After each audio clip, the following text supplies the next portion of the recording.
Aset hasil dari korupsi yang dilakukan oleh pejabat oligarki ternyata terhitung sangat fantastis nilainya. Berdasarkan pemberitaan media, jumlah uang yang tersimpan sebesar 7.000 triliun rupiah dalam rekening rahasia di Swiss dan 4.000 triliun rupiah yang tersimpan di Singapura. Namun, kasus pencurian uang tersebut yang dilakukan oleh para bandit BLBI tidak akan ditindaklanjuti oleh pemerintah. Pasalnya, dalam hal ini Jokowi tidak memiliki kekuatan untuk melawan oligarki jahat tersebut.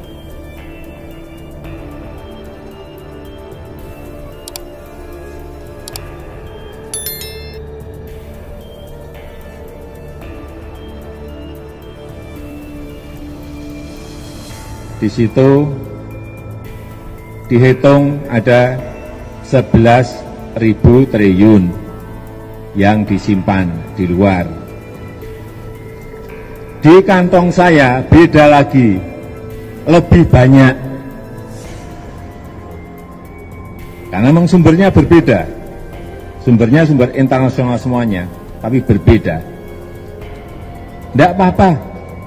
Yang paling penting bagaimana uang-uang itu bisa dibawa kembali ke negara kita, karena saat ini kita memerlukan partisipasi Bapak, Ibu, dan saudara-saudara semuanya untuk negara, untuk bangsa. Dilansir dari demokrasi.id, Presiden Joko Widodo tak berdaya menghadapi para oligarki jahat, khususnya bandit BLBI yang menyimpan uangnya di Singapura. Presiden Jokowi tampak tak berdaya mengutak-atik atau menyentuh aset para oligarki jahat, khususnya bandit BLBI yang disimpan di Singapura. Kata juru bicara Presidium Poros Nasional Pemberantasan Korupsi atau PNBK, Haris Rusli Moti kepada redaksi Suara Nasional pada Selasa 4 Januari 2022. Kata Haris, Jokowi tak berdaya menghadapi oligarki jahat, yang dibuktikan sampai saat ini tidak ada inisiatif untuk memulai proses penandatanganan MLA dengan Singapura. Padahal Singapura jaraknya cuma sejengkal dari Indonesia, jika dibandingkan dengan Swiss dan Rusia. Publik Indonesia tahu bahwa para bandit keuangan bersembunyi di Singapura, dan harta hasil kejahatan keuangannya mereka juga disimpan di Singapura, ungkapnya. Meskipun data berikut tidak dibuka secara transparan, namun media mencatat sekitar 7.000 triliun rupiah uang tersimpan dalam rekening rahasia di Swiss dan 4.000 triliun rupiah tersimpan di Singapura. Namun menurut sebuah data tidak resmi, uang oligarki maling Indonesia yang disimpan di Singapura berkisar di atas 10.000 triliun rupiah.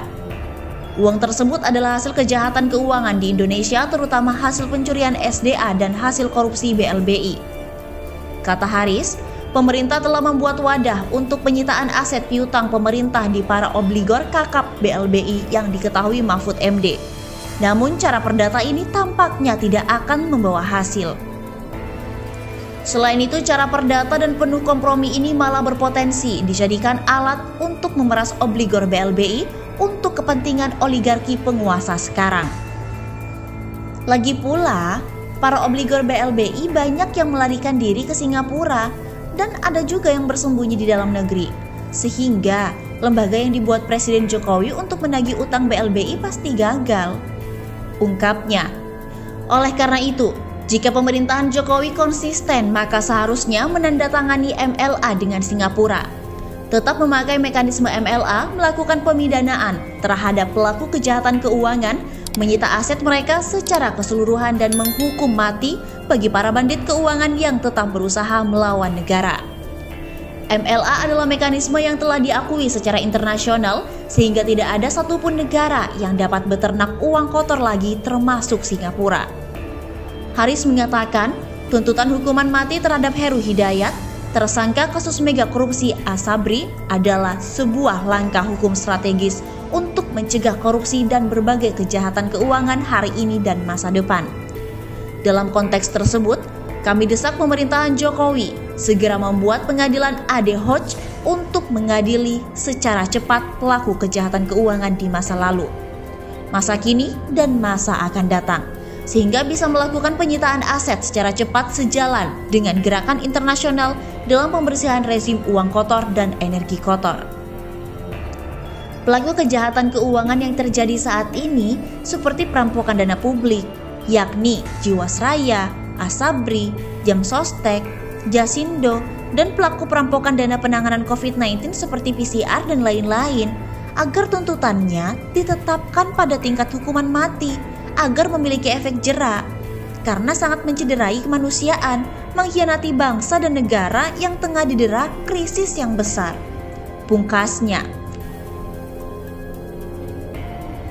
di situ dihitung ada 11.000 triliun yang disimpan di luar. Di kantong saya beda lagi, lebih banyak. Karena memang sumbernya berbeda. Sumbernya sumber internasional semuanya, tapi berbeda. Tidak apa-apa. Yang paling penting, bagaimana uang-uang itu bisa dibawa kembali ke negara kita, karena saat ini kita memerlukan partisipasi Bapak, Ibu, dan saudara-saudara semuanya untuk negara, untuk bangsa.